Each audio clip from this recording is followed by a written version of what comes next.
It's wonderful to be here with you this evening in Bacolod, the city of smiles.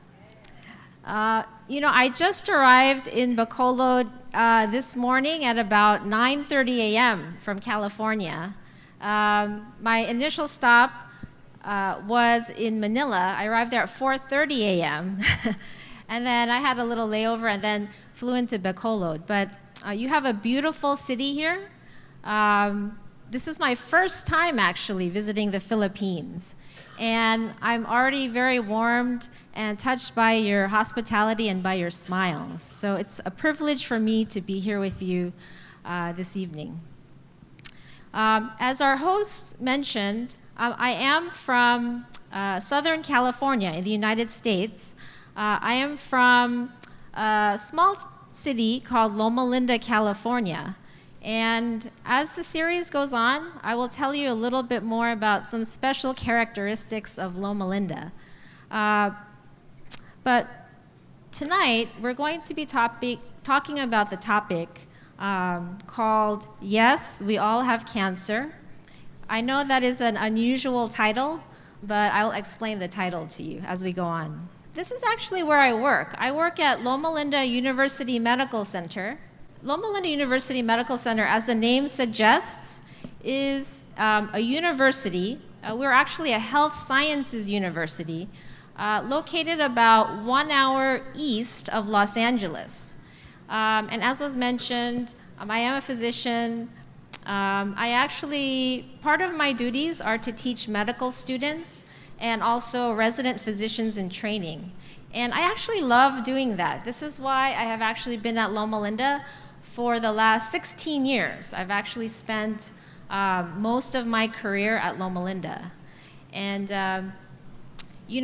although I am an instructor, I have to say that over all these years, I've learned so much from my students, my residents, and also my patients. So it's a mutual relationship of learning and teaching.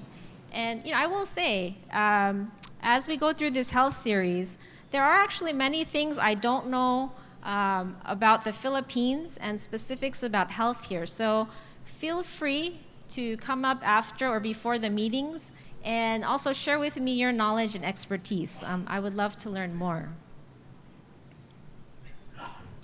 So Loma University Medical Center, actually, if you were to come to visit us, right now we're in the process of a lot of construction. We're actually building a new hospital, and this is actually just an artist rendition of the new hospital that's going to be built. You can see the old hospital that's in the background, but we have a lot of construction going on there. This is one of the buildings for the School of Medicine. This building actually is where a lot of our first-year students have their anatomy lab, where they open up and cut cadavers and begin to study the human body. As I mentioned, we're a health sciences university, so we also have a school of dentistry. And here we have last year's School of Medicine graduation, just one picture. One of the things that makes Loma University unique and that I want to introduce to you, because this is part of my personal philosophy too, but we have a special emphasis at Loma. When you go to a hospital or a medical clinic or a dental clinic, I think you usually go with the expectation, hopefully, to improve your health, right? Your physical health, whether it be a checkup or for a special problem you may have. And Loma does that as well, but we have a special emphasis. It may be a little bit difficult to see on the screen, but this is actually when you go into one of the buildings in our School of Medicine. This is, as you go in, this is kind of on the ground, and this is the seal of Loma. And if you can make it out, it says Loma University School of Medicine, and then at the very bottom, it says to make man whole. And that really is the motto of Loma, is to make man whole. Now, what does that mean? How can man be made whole? So our philosophy at Loma Linda is, we are not there to just treat and address physical problems, but we are there to serve and address physical problems, spiritual problems, emotional problems, mental problems, the whole person. Because, as we know more and more today, your health is not just your physical health. Your health, is so many components. And so this is one of the key emphases of Loma Linda University, healthcare. And I have to say, this is my personal philosophy as well in health, is if you only treat physical symptoms, you have only partially helped someone's health. And that resonates very deeply with me and with those of us who work at Loma Linda. This is actually a sculpture that sits in front of one of our buildings. I know many of you here have a Christian background, and this has something to do with something in the Bible. Can anyone figure out what this sculpture might be of? It's from a story in the Bible. That's right, excellent. This is the story of the Good Samaritan. And, if I won't go into detail, but if you know the story of the Good Samaritan, the key component was to help someone in need. And, at Loma Linda, the reason we have this statue there, there's probably many reasons, but, uppermost in our mind is the thought that, we are there to serve those in need. Okay, this is one, we have a lot of sculptures at Loma Linda. This is another one, again from the Bible. Can anyone tell me what they think this is from? Another story in the Bible. This one is a little maybe more challenging. The figure you see in the middle of the picture is Jesus, and this is a woman who is trying to touch the edge of Jesus' clothes. Yeah, and this was a woman. If you remember the story, if you don't know the story, this is the lady who had a bleeding problem for many, many years of her life. And the Bible says she had spent her whole life, all her savings, trying to get a cure. And no one could help her. None of the physicians could help her. But when she touched the tip of Jesus' garment, she was instantly healed. And this is a powerful story in the Bible. And so, our philosophy at Loma Linda University in terms of healing is, again, to heal the whole person. And as I present various health topics to you over the next 10 days, you will notice that a lot of the philosophy of our university and my personal philosophy will kind of be woven into these topics. Okay, so I would like to start with a few cancer statistics. I'm just starting with some US cancer statistics just for comparison. I also have some statistics for the Philippines as well. In the United States, cancer is the number 2 killer of Americans. 1 in 4 deaths is caused by cancer, and worldwide, the World Health Organization says there's going to be an explosion of cancer deaths across the world. This is not just in the United States. So here are some statistics for the Philippines. Let's see how they compare to the US. So my information was from the 2010 Philippine Cancer Facts and Estimates. In 2010, there were over 82,000 individuals diagnosed with cancer. And the same year, there were over 50,000 individuals who died from cancer. There are differing lists out there that I have seen, but in at least a few sources that I have seen, they say that currently cancer is the number 3 cause of death in the Philippines. So it's very significant here in the Philippines as well. It's not number 2 like the United States, but still a very significant cause of mortality here in the Philippines.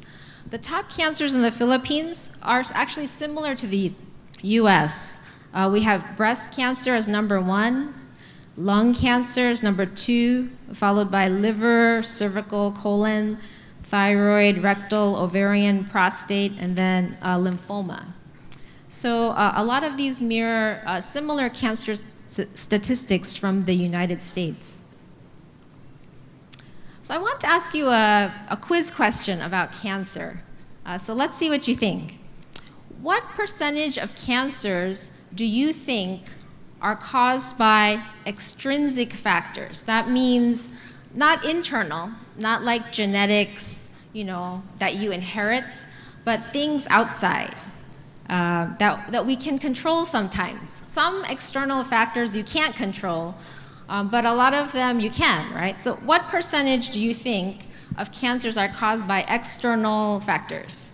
You think A, 20%, B, 50%, C, 70%, D, 90%, or E, it's just bad luck if you get cancer? What do you think? What do you think? Okay. I'm hearing C and D and okay. All right, and B. Okay, there's actually more than one correct answer, depending on where you look for your sources of information. But correct answers include C and D. It's somewhere between 70 and 90% of cancers are caused by external factors, by things that frequently we can control. So is that good or bad? What do you think? That's good, right? That's a good thing, right? Because a lot of times, think about this. When you hear that, someone had cancer, I think many of you, as we go about in our day-to-day lives, someone that has cancer, right? Personally, or relative, or friend of a friend, or, a close friend. And hopefully not you, but someone that has cancer. And you may think, oh, it's just bad luck, that they had cancer. But actually, most cancers are caused by factors that we can control. So this is encouraging. This is a good thing. If we can think about how we can control these factors, we can reduce our risk of cancer. Okay, so this is just to back up this understanding that cancer is mostly caused by external factors. So this is an article from a journal called Nature, very respected scientific journal, which says, and I know the print is very small, but basically that most cancers are caused by external factors, and what we call intrinsic factors, such as genetics and things you cannot change, only account for about 10 to 30% of cancer risk. So again, this is a good thing. This is good news. Now, there are some cancer statistics that are alarming, but again, when we think about the fact that we can control many of these factors, I think it's still encouraging. So let's look at some of these. I did not know this, by the way. The Philippines has the highest rate of breast cancer in Asia. And I was stunned by that. I just thought, why would that be? And for women, the incidence of breast cancer starts rising sharply at age 30, which is very young. I can tell you at Loma Linda, it is not uncommon for us to see women in their 30s with new diagnoses of breast cancer, which is, amazing and tragic, but not uncommon. Actually, a good friend of mine, close childhood friend, was also diagnosed with breast cancer in her early 30s. And so this is an unfortunate trend, but it is happening. The 2010 Philippine Cancer Facts and Estimates report states that one of the reasons may be there has been a steady decline in the consumption of fruits and vegetables. And we'll talk more about that link. And they go on to say in Luzon Island, physical inactivity was observed in 57% of adults aged 20 to 65. So that is a lot of inactivity, right? I thought 57%, that's more than half. Overweight, obesity, hypertension, dyslipidemia. Dyslipidemia is problems with your cholesterol, alcohol, and high fasting blood sugars. This is related to diabetes. They mentioned these are all on the rise and can be significant risk factors for cancer. Now, why did I say in the title of this presentation that we all have cancer? Because you may be thinking, I don't have cancer, I'm healthy. So this is what I mean by this. Did you know that every day your body makes thousands of cancer cells? Some people probably more than others. Each one of us, everyone in this room, we have cancer cells in our body that are made every day. So why don't we all have cancer then? Why don't we have a diagnosis of cancer? And the reason is, thankfully, that our bodies destroy most of these cancer cells every day. So our body makes them, they're abnormal cells, and our body has mechanisms to destroy that. So that is wonderful, right? Now, in some people who develop actual diagnoses of cancer, unfortunately, their body does not destroy them fast enough, and they make too many, and then they have this diagnosis of cancer. So remember that, our bodies, all of us, make cancer cells every day. So what is cancer? What is the definition of cancer? So there are several definitions out there, but basically most scientists and medical experts agree. So cancer, as you know, is not just one disease. It's a group of hundreds of diseases, all under the umbrella called cancer. As you know, there are cancers of all parts of the body. But the thing that makes cancer common to all these different types of cancer is that there are abnormal cells which divide without control, so uncontrollably, to the point where they are in places they're not supposed to be. They divide uncontrollably, and they start taking over places that they are not supposed to take over. So the normal life cycle of our body cells are disrupted. And there's so many factors in the development and progression of cancer. And this is one of the reasons cancer is such a challenging disease to treat. Because, if cancer was just caused by one thing, and we can just, figure that out and fix it, cancer would be easy to treat. But there are many factors involved in the development of cancer, and so it's tricky sometimes. You might target one area, but another area is exposed and weak, and you will develop cancer, and the cancer will progress. But one of the most important and one of the most famous genes in our body that helps to guard us against cancer is called the p53 gene. The p53 gene has a very interesting name. It's called the guardian of the genome. This is a gene in our body that protects us from getting cancer. And it's found that many cancer patients have a problem with this gene. This gene is either not working correctly, and so cancer develops in cancer patients, or there is some abnormality of the gene. So this is actually just a picture of the p53 gene. The p53 gene, it becomes a protein in the body, and this protein has many different functions. So as I mentioned, one of the things that the p53 gene does is, if you look at our cartoon here, you'll see on the left, you have a normal cell, and within the cell you have the DNA that looks like a little worm.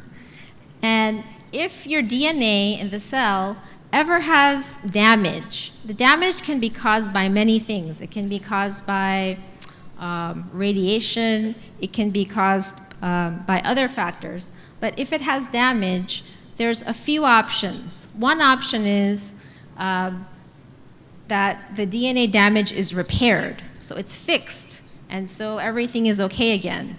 So you can have DNA repair, but sometimes the DNA cannot be repaired. And in those cases, the cell has to be destroyed, or it can become a cancer cell.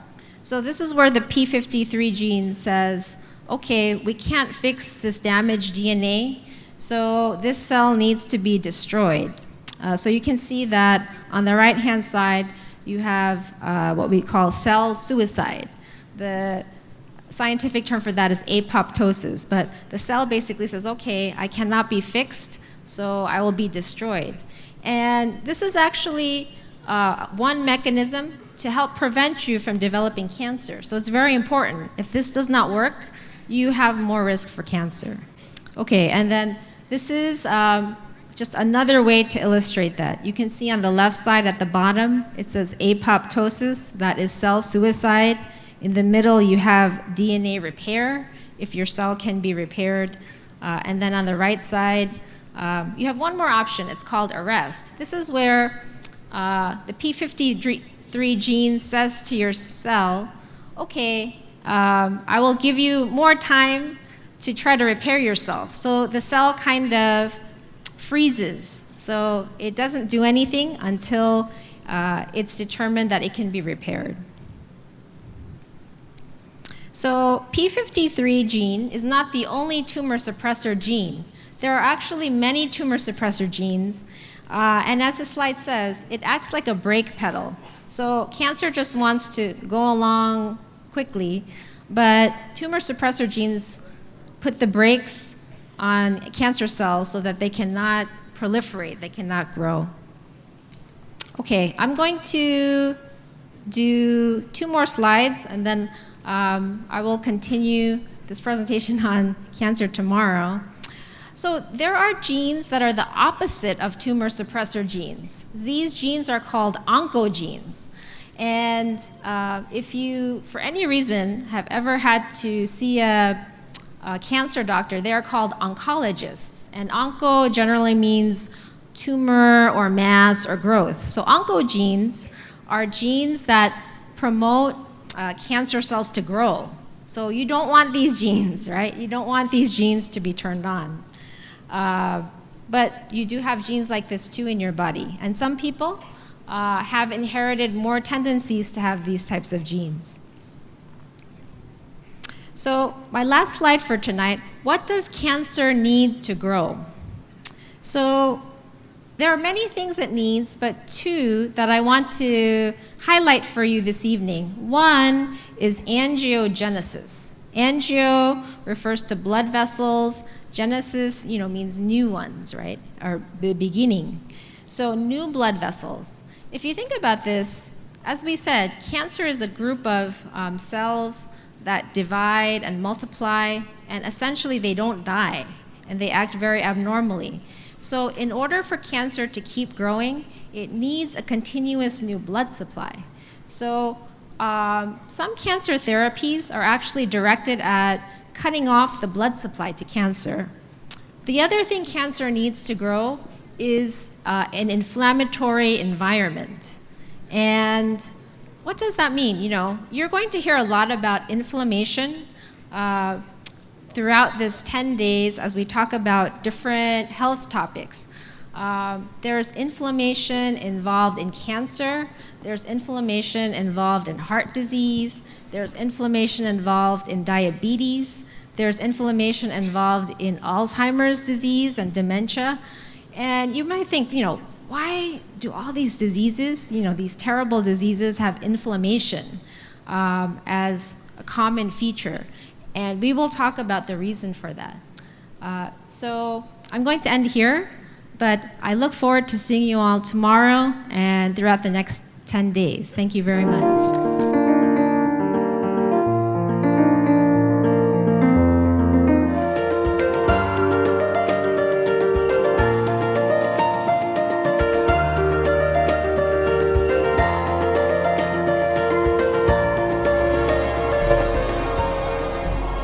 Coming Broadcasting Network.